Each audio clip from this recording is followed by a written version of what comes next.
ओम श्री परमात्मा नमः। मैं आचार्य हृदय अवस्थी आप सभी का शास्त्र चर्चा चैनल पर हार्दिक स्वागत करता हूँ।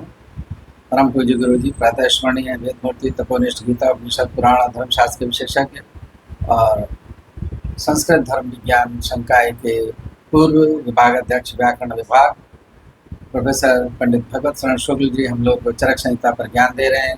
और सारी स्थान है और 8वां अध्याय है और आज यह अध्याय पूर्णता की ओर है और आज पूर्णमासी भी है ज्येष्ठ मास की। और आज ही काशी में कबीरदास जी का जन्म भी हुआ था, तो ये सभी संयोग हो रहे हैं। तो चलिए ज्ञान के लिए चलते हैं गुरु जी की ओर। यल्लीलायित विश्वमेतदखिलं यस्मिन् पुनर्लीयते यस्मात् सावरजङ्गमात्मकमिदं लोकं दरीदृश्यते भासा यस्य विभान्ति सर्वजगतः ज्योतिषि सर्वात्मना तं देवं जगदेककारणमयं वन्दे त्रिलोकीश्वरम्। शास्त्र चर्चा इस चैनल से संबद्ध सभी विद्वद्गण, सभी जिज्ञासु छात्रवृंद, शरदय सज्जनवृंद एवं इस चैनल के व्यवस्थापक आचार्य हरिहृदय अवस्थी जी, आप सभी का चरक संहिता के शरीर स्थान प्रकरण के जाति सूत्र शरीराध्याय की विचार परंपरा में स्वागत है। आज हम लोग इस अध्याय के 60वें अंश से विचार प्रारंभ कर रहे हैं। इसमें विचार किया गया है कि जो शिशु है उसके साथ में किस तरह से व्यवहार किया जाए। कहते हैं शयनासन तरण प्रावरणानि कुमारस्य मृदुलघु शुचि सुगंधी निशु। जो वो शिशु है, जो अभी नवजात है, उसका शयन कैसा होना चाहिए। तो कहते शयन आसन इत्यादि इसमें उसको लाया जाता है, जिसमें उसको बिठाया जाता है या लेटाया जाता है।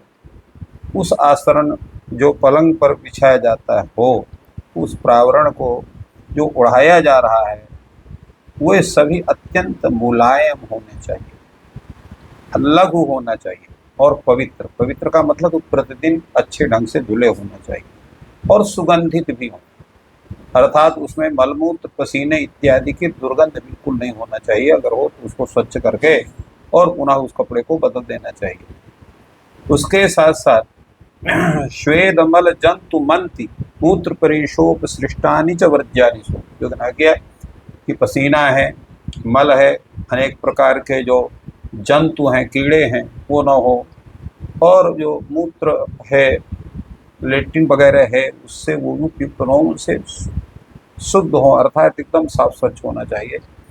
असति असंभव अन्येषां तान्ये सुप्रक्षितोपधानानि सुभूकितानि शुद्ध शुष्काण उपयोग गच्छेत्। अगर ऐसा नहीं हो पा रहा है, कोई ऐसी बात है, तो ऐसी अवस्था में उन्हीं वस्त्रों को तथा तकियों में भांति भांति धो करके, सुखा करके, सुगंधित धूप से सुवासित करके साफ और स्वच्छ वस्त्रों का ही उपयोग करना चाहिए।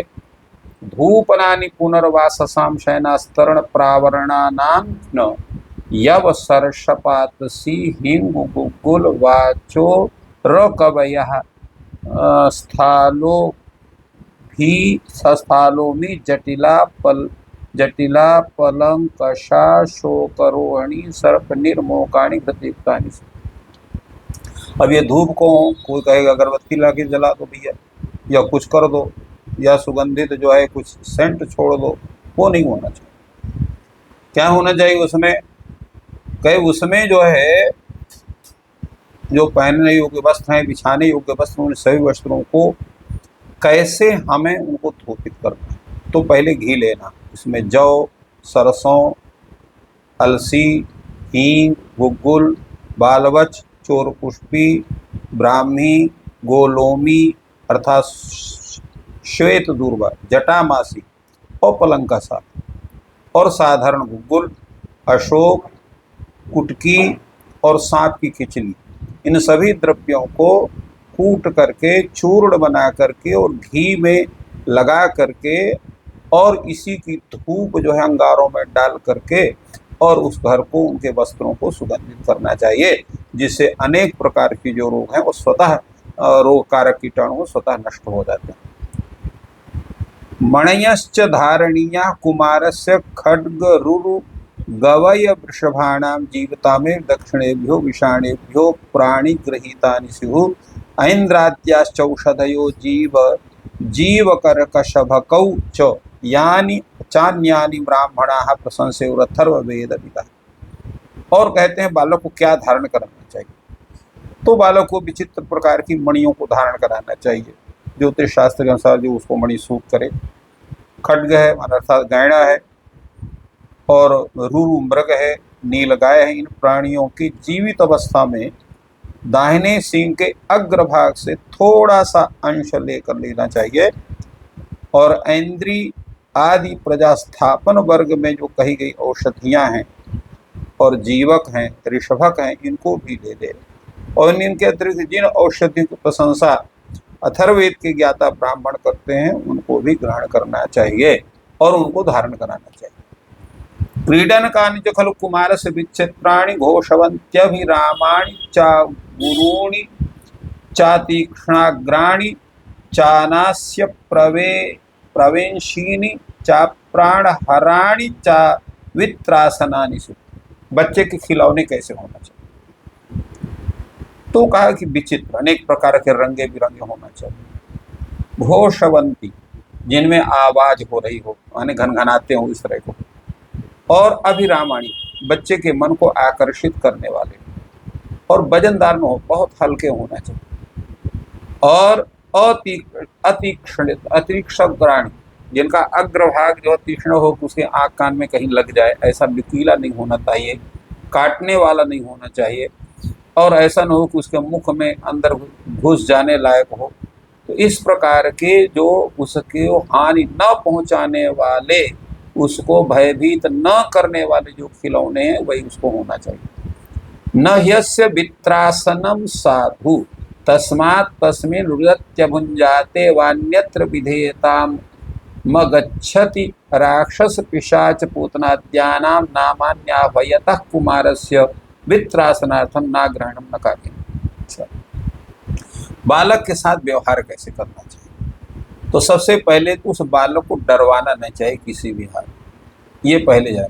नहीं हास्य वित्रासनम साधु, तो ऐसी अवस्था में अगर वो रो रहा है, तस्मात् तस्मिन् रुदति, कुछ खा पी नहीं रहा है, दूध वगैरह अपने माँ का नहीं पी रहा है, और उसको किसी भी तरह से आप दुलरा रहे हैं, घुमा रहे हैं, कुछ भी कर रहे हैं, मानने को तैयार नहीं है, तो ऐसे अवस्था में राक्षस हैं, पिशाच हैं, पूतना है आदि के नामों को पुकारते हुए उस बच्चे को डरवाना नहीं चाहिए।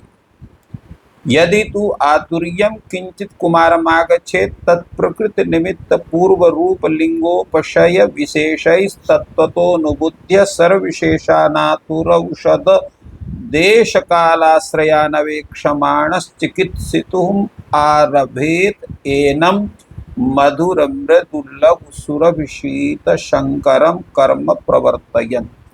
अगर ये लगता है कि बच्चे में किसी प्रकार का रोग हो गया है, तो रोग की प्रकृति क्या है, पहले उस पर विचार चाहे, रोग के कारण क्या है, पूर्व रूप उसका क्या है, उसके लक्षण क्या है, उपशय आदि निदान विधियों में रोग को भली भांति पहले समझना चाहिए।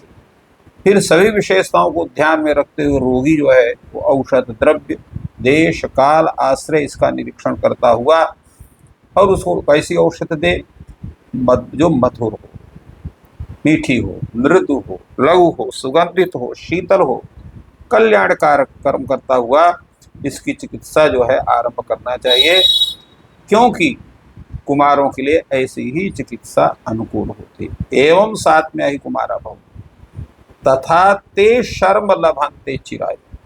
जब इस तरह से उनकी चिकित्सा की जाती है तो ऐसी दशा में उनको शीघ्र ही वो बच्चे स्वस्थ हो जाते हैं। और अरोगे तु अरोग वृत्तम आतिष्ठेत देश कालात्म गुण विपर्येण वर्तमान। अगर वो बच्चा निरोगी है, किसी प्रकार की स्थिति नहीं है, स्वस्थ है, तो ऐसी अवस्था में जो असात्म के स्थान हैं पर सात्म पदार्थों का सेवन करता हो, अर्थात जो अत्यंत उचित हैं उसके लिए आवश्यक हैं, और क्रमेण असात्म्यानि परिवर्ज्य उपभुंजाना सर्वाणि अहितानि वर्जयेत्। तो क्रमशः जो असात्म कारक उसके लिए वो अनुपयोगी जो है अहित कारक जो आहार विहार हैं उन सभी को जो है उनको उनका त्याग करके और जो है जो अहित वस्तु है उनका भी त्याग करके जो उपयुक्त है उन्हीं का ही उपयोग करना चाहिए। तथा बल वर्ण शरीरायुषाम संपदम आपनोति, जिस प्रकार के हम दिनचर्या का उपयोग करते हैं तो उस बच्चे का जो बल है, उसका जो वर्ण है, उसका शरीर जो है, उसको आयु है, वो उसको पूर्ण रूप से प्राप्त होती है।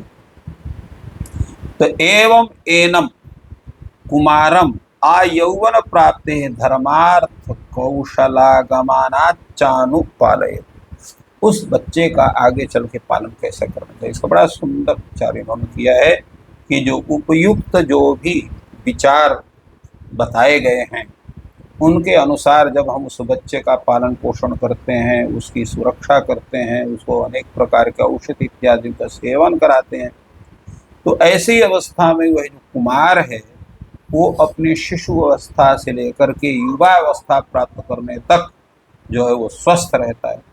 और जब वो स्वस्थ रहेगा तो अध्ययन करेगा, अपने को बढ़ाएगा, उसका बल है, यश है, वो बढ़ेगा, धर्मोपार्जन करेगा, अर्थोपार्जन करेगा, तो उसमें उसकी कुशलता आएगी।